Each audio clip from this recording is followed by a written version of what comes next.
I only married you to conceal my true identity. Everything that we have ever known was a complete lie. Duke Adrian Blackwood proposed to Lady Eleanor Whitmore on a rainy Tuesday afternoon. With no flowers, no poetry, and no promise of love. That alone should have warned her. Men in London lied beautifully when they wanted a wife. They spoke of devotion beneath chandeliers, wrote letters scented with expensive cologne, and made vows with such practiced tenderness that even sensible women sometimes forgot those vows were often written for convenience, not truth. Adrian did none of that. He stood in her father's fading drawing room dressed in immaculate black, with rain silvering the windows behind him and a strange quietness in his eyes. I can offer you respect, he said. Protection. A household of your own, financial security for your family. Her father, Lord Whitmore, sat rigidly by the fireplace, trying not to look too relieved. The Whitmore debts had become impossible to hide. Creditors had begun visiting through the back entrance. Servants whispered in corners. Her mother had quietly sold 2 pearl bracelets the previous month and pretended they were being repaired. A proposal from a duke should have felt like salvation. Instead, it felt like a door opening into a room full of shadows. And affection? Eleanor asked. Adrian's face did not change, but something in his gaze withdrew. I will never be cruel to you. It is not. Her father shifted in his chair, embarrassed by the silence. But Eleanor kept her eyes on the man before her. Duke Adrian Blackwood was 34, wealthy, admired, and impossibly composed. London considered him the finest unmarried nobleman of his generation. Mothers praised his manners. Daughters blushed when he entered ballrooms. Men respected his discipline, his discretion, and the clean perfection of his public life. Eleanor had never trusted perfection. It usually meant someone had spent years hiding the cost of it. Adrian folded his gloved hands behind his back. I will not insult you by pretending this is a romantic proposal, Lady Eleanor. I need a wife, and your family needs protection. But if you accept me, I swear you will never be mocked or neglected in public. Or treated as a burden inside my home. It was not love. But it was honest. And in a world where men often promised love while planning betrayal, honesty felt more valuable than romance. Eleanor looked toward the rain-darkened garden beyond the glass and thought of her younger sisters. Still unmarried and still hopeful. She thought of her mother counting coins by candlelight. She thought of the quiet terror that had settled over their house. As dignity became something they could no longer afford. Then she looked back at Adrian. Only for a moment. Then the perfect composure returned. There are things about every man that are better left private. That sounds like a warning. It is. A softer man might have begged. A more arrogant one might have lied. Adrian Blackwood simply stood there and allowed her to see the edge of the prison he was asking her to enter. Eleanor should have refused. Instead, she heard herself ask, if I agree, will I be free to leave if the arrangement becomes unbearable? Adrian's throat moved once. No woman should have to stay because she has been given no honorable way to go. 3 weeks later, Eleanor Whitmore became Duchess of Blackwood. London called it a triumph. The wedding breakfast glittered with silk, silver, and careful smiles. Her sisters wept with relief. Her father looked 10 years younger. Her mother kissed Eleanor's cheek and whispered that she had saved them all, which was perhaps the loneliest blessing a bride could receive. Adrian behaved perfectly. He guided Eleanor through the ceremony with a quiet steadiness that did not feel cold exactly, but distant. When her hands trembled during the vows, he adjusted his grip so no one else would notice. When she nearly stumbled over the hem of her gown after the service, he caught her before the guests could gasp. Careful, he murmured. The word was not tender, but it was kind. That kindness made everything harder. Blackwood House was grander than Eleanor expected and lonelier than she could have imagined. The staff moved with silent precision. Every room had been polished to museum-like perfection, yet none felt lived in. Portraits watched from the walls. Curtains fell in heavy folds. Fires burned in marble hearths, warming rooms where no one seemed to linger. Adrian gave her the Duchess's suite and kept his own chambers in the opposite wing. He did not apologize for it. He also did not pretend. On the first night of their marriage, he came to her sitting after supper and found her standing beside the window still wearing her wedding gown. I will not come to your bed unless you ask it of me, he said. Eleanor turned slowly. The statement should have relieved her. It did. But it also humiliated some small foolish part of her she wished she did not possess. I see. This is not a rejection of you. Then what is it? Adrian looked as though he wanted to answer and could not survive the honesty of doing so. It is the only mercy I know how to offer. That night, Eleanor slept alone in a bed large enough for a queen and stared at the canopy until dawn. The marriage settled into a strange kind of civility. In public, Adrian was faultless. He offered his arm at every gathering. He never allowed another person to belittle her family's reduced circumstances. If someone made a careless remark about her father's debts, Adrian's gaze alone was enough to end the conversation. In private, he was courteous, attentive, and unreachable. He remembered that she preferred tea without sugar. He noticed when she disliked a caller. He sent for books she mentioned only once. When she caught a chill after a winter charity visit, he personally instructed the housekeeper to prepare her rooms with warmer blankets and broth. Yet he never touched her unless society required it. Never lingered in doorways. Never sought her company after dinner unless obligation made it necessary. A careless husband would have been easier to resent. But Adrian Blackwood was neither careless nor cruel. He was simply absent while standing directly beside her. Months passed. Eleanor learned the rhythms of his house. He rose before dawn, answered letters before breakfast, attended Parliament when required, and returned late with the exhaustion of a man who had spent another day performing an acceptable version of himself. Sometimes, when he thought no one noticed, the mask slipped. Not in grand ways. Only in fragments. A hand tightening around a glass when someone joked too freely about marriage. A sudden silence when a certain gentleman's name was mentioned in conversation. A letter burned unread in the library fire. A look of such naked grief when he believed himself alone that Eleanor once stepped back from the doorway, ashamed to have witnessed it. She began to understand that her husband was not cold. He was afraid. The truth revealed itself slowly, then all at once. It happened during a spring ball at Lord Fenton's house, where the chandeliers blazed too brightly and the air smelled of perfume, wax, and gossip. Eleanor stood near a marble column watching Adrian speak with Lord James Harcourt, a widower recently returned from Italy. There was nothing improper in their conversation. Nothing anyone could accuse. And yet Eleanor saw her husband become someone else. Not happier exactly. That would have been too simple. But less guarded. His eyes warmed. The faint smile that appeared on his face was not the polished curve he used for society, but something older, unplanned, and painfully human. Then Lord Harcourt touched Adrian's sleeve. Only briefly. Only to emphasize a point. Adrian went still as if a pistol had been cocked across the. He withdrew with perfect politeness, said something Eleanor could not hear, and left the ballroom 10 minutes later. She found him in the conservatory, one hand braced against the edge of a stone table, breathing as though the room had no air. Adrian. The terror in his face vanished so quickly that someone less watchful might have missed it. You should not be here. You are practiced. For a moment neither moved. Rain pressed against the glass roof above them, soft and persistent, blurring the moonlight into silver. Adrian looked away first. You must return to the ballroom. You do not understand what that costs. There are truths that do not become lighter because they are spoken. But they sometimes become less lonely. Adrian closed his eyes. When he spoke, his voice was lower than she had ever heard it. There was a man once. We were young enough to believe discretion could save us. His name was Thomas Ellery. He laughed too loudly, read terrible poetry, and believed the world could be negotiated with. If one was clever enough. Something in Adrian's face softened and broke at the same time. He was wrong. What happened to him? Not publicly, not fully, but enough. His family sent him abroad before scandal could destroy them. I was told never to write to him again. Every week for 2 years. Adrian looked toward the dark garden beyond the conservatory. He told me to marry, become respectable, and survive. Eleanor thought of his proposal. His perfect conduct. The separate rooms. The warning hidden inside every kindness. You married me to survive. Some part of her was. But beneath that anger rose something more complicated and far more painful. Not pity. She sensed he would hate pity more than accusation. It was grief for the boy he had been, the man he had become, and the woman she had unknowingly agreed to be in the story of his survival. Did you think I would despise you? For the first time since their wedding day, she saw him without performance. Yes.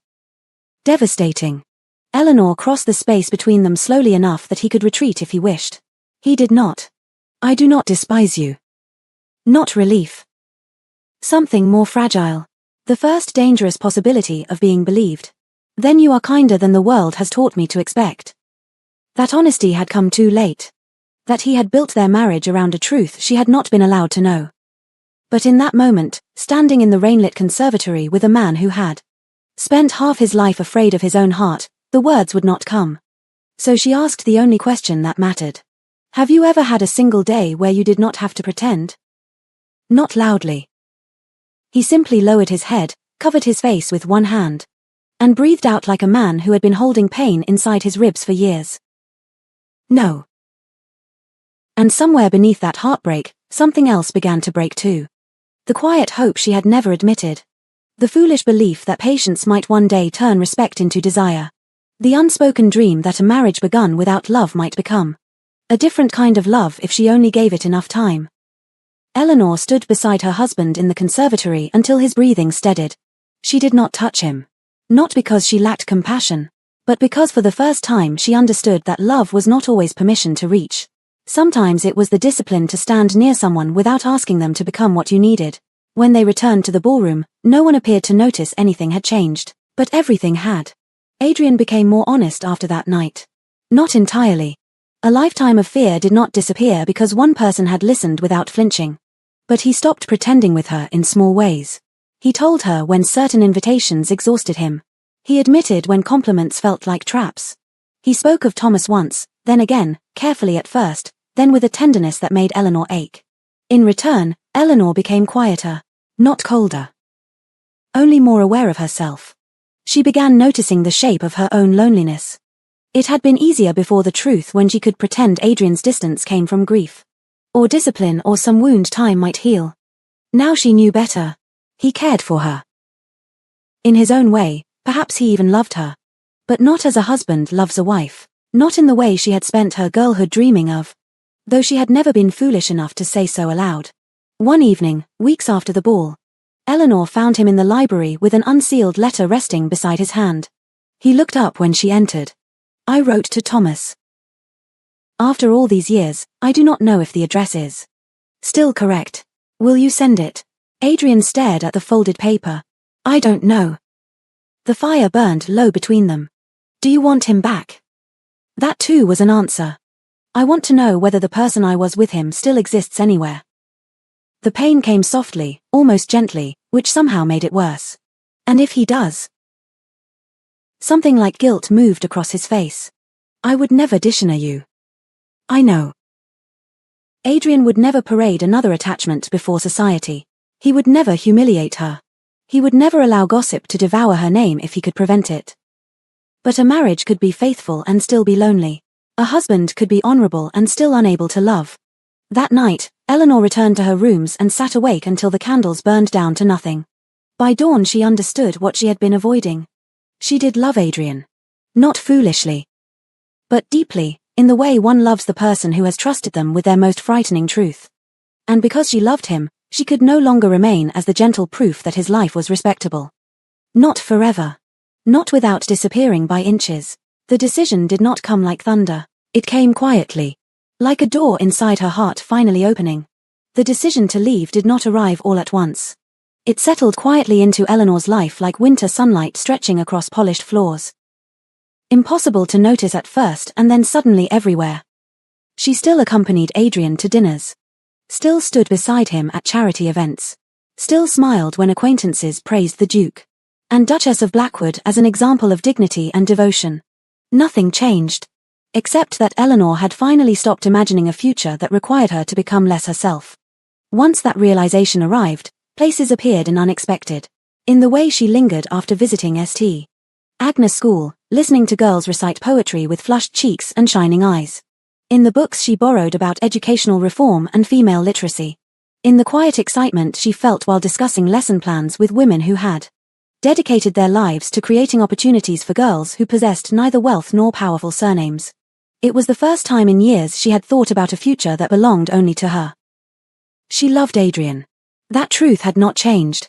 But another truth had finally found the courage to stand beside it. Love, she was beginning to understand, was not supposed to require the disappearance of the self. One evening, she found herself writing a letter. Dear Mrs. Agnes. Her pen stopped. After several moments, she folded the unfinished letter and tucked it away inside her desk. She had not yet spoken to Adrian. Until she did, the future remained suspended between possibility and grief. Several days later, she entered the library just before dusk. Adrian sat at his desk reviewing correspondence, spectacles resting lower on his nose than usual. A half-empty cup of tea cooled beside his hand. Without glancing up, he said softly, "Agnes, longer than expected." Because he did notice. He noticed when she preferred lavender over rose perfume. He noticed when headaches troubled her after crowded assemblies. He noticed when rain unsettled her sleep. He noticed everything except the shape of the life she had quietly stopped living for herself. Eleanor lowered herself into the chair opposite him. "We need to talk." The movement was small, careful, as though he had spent years learning how to prepare himself for unwelcome truths. "What is it?" "I think we should separate." Not sharp. Only unbearably sad. Adrian remained perfectly still. Outside, the windows, rain tapped softly against the glass. At last, he asked. Of all the responses she had imagined, this one had not been among them. "Does it matter?" "I don't think I've been unhappy because of you. I think I've been lonely because of circumstances neither of us chose. You deserved more. You deserved honesty before marriage." "Yes. But I regret believing love alone could solve something neither of us created." Adrian stared into the flames. "I knew this might happen," he admitted quietly. "From the day I proposed." "Did you ever hope it wouldn't?" When he finally answered, his voice carried years of exhaustion. "Every single day." Adrian looked at her as though trying to memorize the shape of her face. "I love you," he said. Without hesitation. "I know. You know that I care for you." "But Eleanor, if love means wanting someone's happiness even when it breaks your own heart, then I have loved you for a very long time." Because for the first time since their marriage began, Adrian was speaking without caution. And for the first time, honesty changed nothing. "I know," she whispered. "I think part of me always will." Neither reached for easy reassurances. There weren't any. No miracle waited beyond this conversation. No revelation capable of transforming longing into desire. Only two people who had tried their best within impossible circumstances. Eventually Adrian asked. No one had asked it before. Not her parents. Not society. Not even herself. Eleanor laughed through tears. "I don't know. You've simply been taught not to answer." Then spoke cautiously. "I want to help build schools for girls. I want them to understand they have choices. I want them to know they aren't selfish for wanting lives larger than sacrifice." The words spilled out before she could stop them. Adrian listened quietly. No interruption. No correction. By the time she finished speaking, Eleanor realized she was trembling. "I sound ridiculous." Adrian sat beside her in silence until they subsided. Then he said, "How could I spend half my life wishing for the freedom to exist honestly and deny that freedom to the person I care for most?" Eleanor pressed trembling fingers against her lips. "You make it sound simple. It simply happens to be right." Eleanor wandered through Blackwood House after midnight, pausing outside rooms that had witnessed the strange evolution of their marriage. The conservatory where Adrian had first told her about Thomas. The music room where they had once endured dreadful amateur performances together. The library where they had shared tea and difficult truths. The staircase where he had caught her before she slipped during her first winter at Blackwood House. None of it had been false. That was what hurt most. In the early hours of morning Eleanor passed the breakfast room and froze. 2 cups had already been arranged upon the table. One with sugar. The familiar sight tightened painfully around her heart. The footman appeared moments later and stopped abruptly. His expression shifted from confusion to embarrassment. "Your Grace." Then toward the second cup prepared exactly for her. "You've done nothing wrong.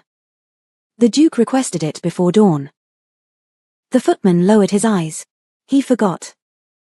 For one brief moment Adrian had simply followed the habits built from years of quiet companionship. She sat alone at the table anyway. Steam rose gently from the untouched second cup. And for the first time since deciding to leave, Eleanor finally allowed herself to grieve not only the marriage they could not sustain, but also the life they had genuinely shared. It had been real, even if it had never been enough. The morning Eleanor left Blackwood House, London awoke beneath a pale winter sky. Snow from the previous evening clung stubbornly to the edges of rooftops and garden walls, softening the city into something deceptively gentle. Inside the entrance hall, trunks had already been loaded into the carriage. The staff moved quietly. No one cried. No one asked questions. Blackwood House had always been a place that understood dignity. Mrs. Porter, the housekeeper who had served the family for nearly 30 years, adjusted Eleanor's travelling cloak with trembling hands. "You've been a very good mistress, Your Grace. You've been a very good friend." Porter dabbed discreetly at the corners of her eyes. "I hope they deserve you where you're going," Eleanor almost replied that. No one had ever truly known what to do with women like her. Women who were useful. Women who endured. Women who gave so much of themselves that people forgot to ask what they wanted in return. Instead, she smiled. "I think I'm finally learning to deserve myself." Porter looked startled. Then proud. At the foot of the staircase, Adrian waited. The sight of him standing there stole the breath from Eleanor's lungs. He looked exactly as he always had. Impeccably dressed.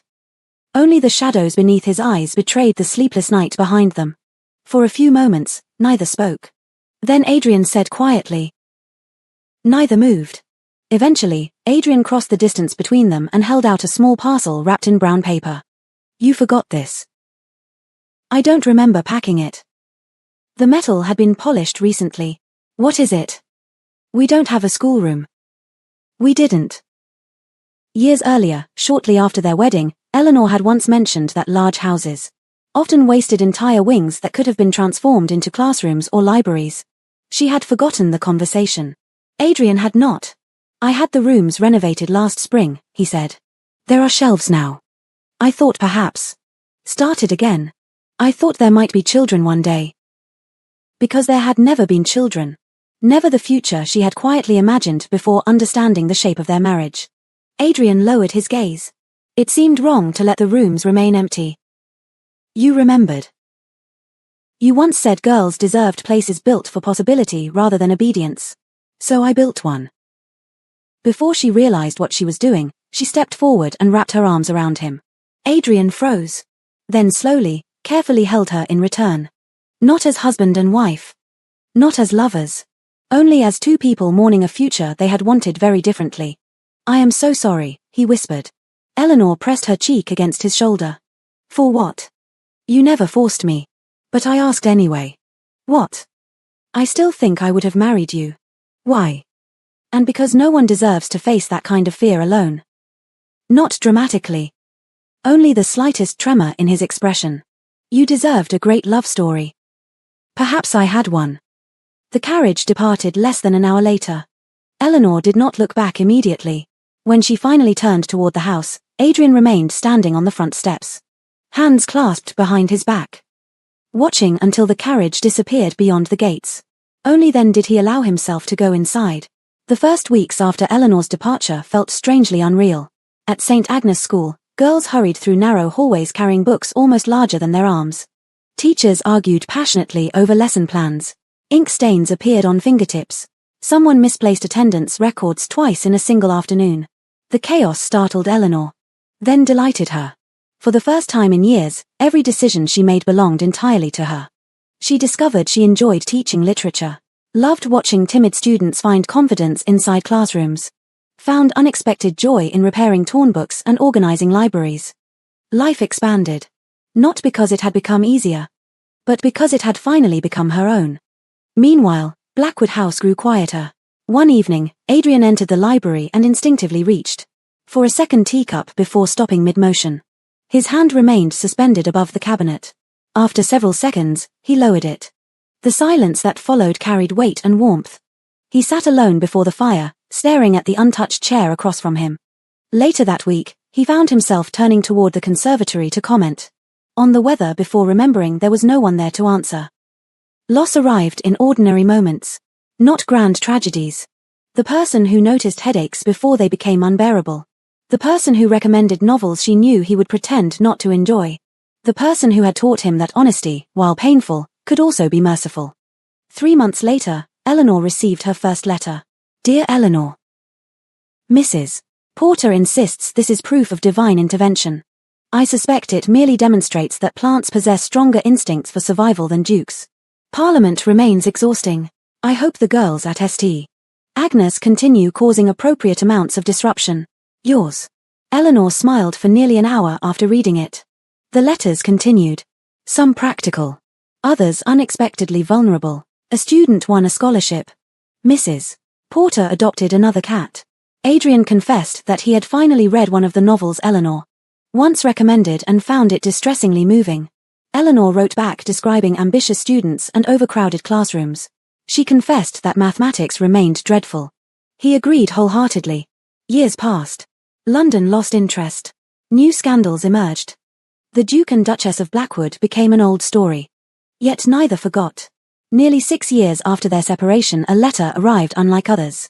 Eleanor recognized Adrian's handwriting immediately. She unfolded the pages beneath the shade of an oak tree while students laughed nearby. Dear Eleanor. For a long while I believed grief would consume me when this news finally arrived. Instead I found myself thinking of gratitude.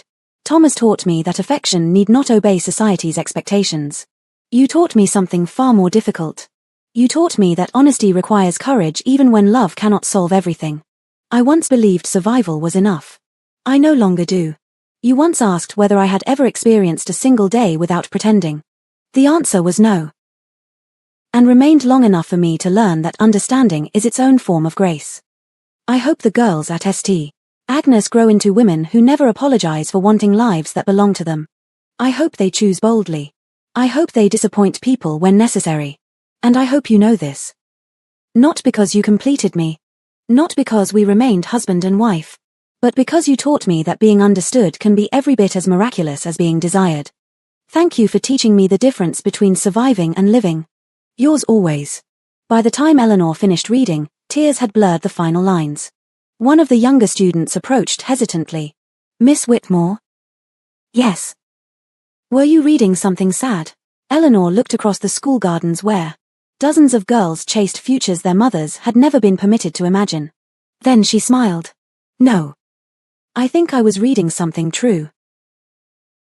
Agnes school for the final time. His hair had silvered at the temples. Eleanor's hands carried faint traces of age. But when they sat together in the library overlooking the gardens, the silence between them felt familiar rather than painful. You've built something extraordinary, Adrian said. Eleanor glanced toward the students bent over books and essays. So have you. It wasn't the life I expected. It wasn't.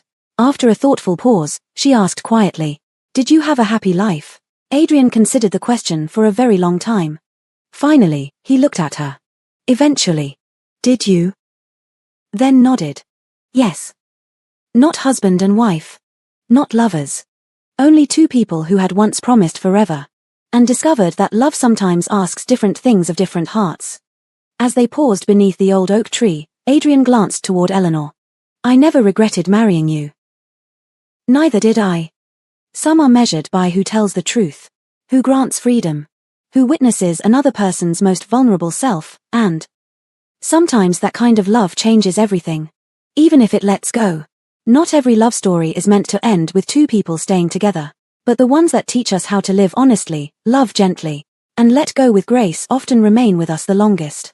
If this story touched your heart, we'd love to hear your thoughts below.